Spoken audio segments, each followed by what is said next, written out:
السلام علیکم ورحمۃ اللہ وبرکاتہ۔ میں ہوں یاسر خان اور آپ دیکھ رہے ہیں یاسر خان ٹاکس۔ کامیاب بچہ، کامیاب انسان۔ عام طور پر ہمارے معاشرے میں والدین یہ کہتے ہیں کہ ابھی تو یہ بچہ ہے۔ یہ بہت بڑی غلط فہمی ہے۔ یاد رکھے، کامیاب بچہ ہی کامیاب انسان بن سکتا ہے۔ جس بچے کو ہم بچہ سمجھتے ہیں، حقیقت میں وہ مکمل انسان ہوتا ہے، بالکل ایسا ہی مکمل انسان جیسے آپ اور میں ہے، بس اس کا قد کاٹ اور ضروریات کچھ مختلف ہوتی ہے، لیکن وہ اسی طرح سوچتا اور سمجھتا ہے جیسے ایک عام بالغ انسان سوچتا اور سمجھتا ہے۔ بلکہ اگر گہرائی میں جائے تو پیدائش سے 7 برس کی عمر میں سوچنے، سمجھنے اور سیکھنے کا عمل بلوغت سے زیادہ اور تیز ہوتا ہے۔ ہاں، یہ الگ بات ہے کہ ان کی سماجی اور معاشرتی ضروریات مختلف ہونے کے باعث وہ بڑوں کی طرح اس کا اظہار نہیں کر پاتے۔ تحقیق سے یہ بات بہت پہلے ثابت ہو چکی ہے کہ بچپن کا سیکھا ہوا آدمی تمام عمر نہیں بولتا۔ اس کی سب سے بڑی مثال بچپن کے واقعات ہے۔ آپ 60-70 برس کی عمر والوں سے ان کے ماضی کے واقعات پوچھ لیجئے تو انہیں اکثر نوجوانی کے واقعات یاد نہیں ہوں گے، مگر بچپن کے جتنے بھی واقعات ہوں گے اکثر اس میں سے زیادہ تر انہیں یاد ہوں گے۔ یہ اس بات کا ثبوت ہے کہ بچپن کا حافظہ بہت قوی ہوتا ہے۔ اس لیے آپ اپنے بچوں کو یہ سمجھ کر کہ وہ ابھی بچے ہیں کبھی بے پرواہی کا مظاہرہ نہ کریں، بلکہ انہیں بڑے ہو کر جو بنانا چاہتے ہیں انہیں ابھی سے ویسا ہی دیکھنا اور ان سے برتاؤ کرنا شروع کیجیے۔ اگر آپ باشعور اور حساس والدین ہیں تو کیا آپ چاہتے ہیں کہ آپ کا بچہ کسی کا محتاج نہ ہو، وہ خود اعتماد ہو، زندگی میں کسی پر بوجھ نہ بنے، زندگی کے چیلنجز کو قبول کرتے ہوئے انہیں حل کرنے کی جرات کر سکتا ہو، وہ دوسروں سے گل مل سکتا ہو، نہ صرف اسکول کی تعلیمی سرگرمیوں میں بلکہ روزمرہ سرگرمیوں میں بھی حصہ لینے کے قابل ہو، وہ آپ کے لیے سرمایہ افتخار بن سکے، آپ کا فرمان بردار ہو، لوگ جب اس سے ملے تو اس سے خوش ہو، اس کے پاس دولت ہو، شہرت ہو، طاقت اور آزادی سب کچھ ہو۔ یقیناً یہ وہ خواہشات ہے جو تمام وہی والدین رکھتے ہیں۔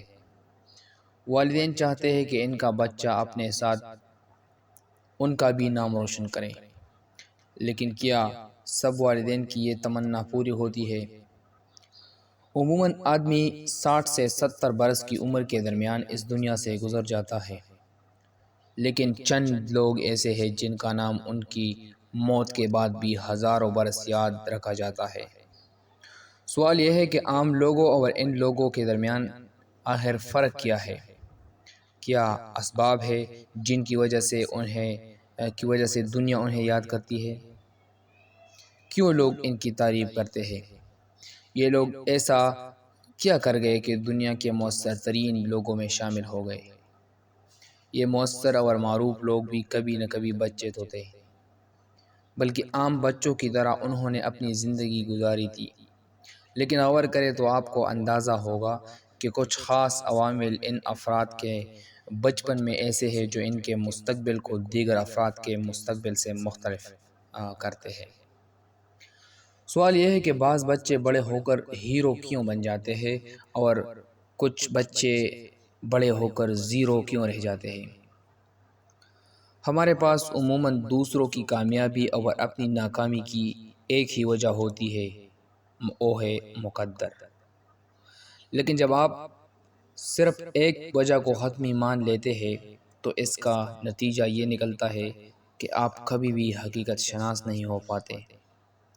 یہ ممکن بھی کیسے ہے کہ سیب اور کیلے پر لیکچر سن کر یا اس موضوع پر کتاب پڑھ کر آپ سیب اور کیلے کے ذائقے سے آشنا ہو جائیں۔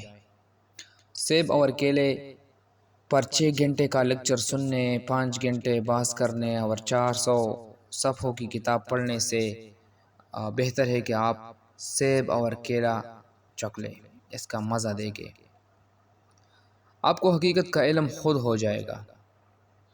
ہر چیز کی وجہ قسمت نہیں ہوتی، کچھ معاملات اللہ تعالیٰ نے آپ کے ہاتھ میں بھی رکھے ہیں۔ قسمت یا مقدر پر الزام لگا کر ہم اپنی ذمہ داری سے آن کے چھڑوانا چاہتے ہیں، لیکن نتیجہ تو صرف حقیقت عمل کا ہی آتا ہے۔ آپ کا یہ طریقہ آپ کو اطمینان سے ایک جگہ بٹھا تو سکتا ہے، لیکن آپ کے نتائج کو بدل نہیں سکتا۔ اولاد کی تعلیم و تربیت اور شخصیت کا معاملہ بھی ایسا ہی ہے۔ آپ اپنی اولاد کے لیے جتنے بڑے خواب دیکھیں گے اور نیک خواہشات دل میں رکھیں گے، آپ ان خوابوں کی تعبیر اس وقت تک حاصل نہیں کر سکتے جب تک آپ ان کے لیے عملی اور حقیقت پر مبنی تدابیر نہیں کریں گے۔ یاد رکھیں، دولت مندی نتیجہ ہے، غربت نتیجہ ہے، صحت بیماری نیکنامی بدنامی نتیجہ ہے، کامیابی نتیجہ ہے، ناکامی نتیجہ ہے، اور اختیار اور بے اختیاری بھی نتیجہ ہے۔ اللہ تعالیٰ نے اس کائنات کی تخلیق ایک منظم نظام کے تحت کی ہے، جس میں مختلف قوانین کام کر رہے ہیں۔ ان میں سے ایک قانون law of cause and effect کہلاتا ہے۔ یہ قانون بتاتا ہے کہ ہر نتیجے کا ایک سبب ہوتا ہے، نتیجہ خواہ دولت کی شکل میں ہو یا غربت کی صورت میں، کامیابی کی شکل میں ہو یا ناکامی کی صورت میں۔ غور کریں تو آپ کو ہر ایک کے پس منظر میں کوئی سبب، کوئی وجہ ملے گی۔ اسی طرح آپ کے بچے کا جو بھی مزاج اور مستقبل ہے، اس کا سبب اس کی بچپن کی تربیت ہے۔ کوشش کریں کہ بچے کا تربیت بہت اچھے انداز سے کرے، کہیں ایسا نہ ہو کہ وہ بڑا ہو کر آپ کے لیے شرمندگی کا باعث بنے۔ والسلام۔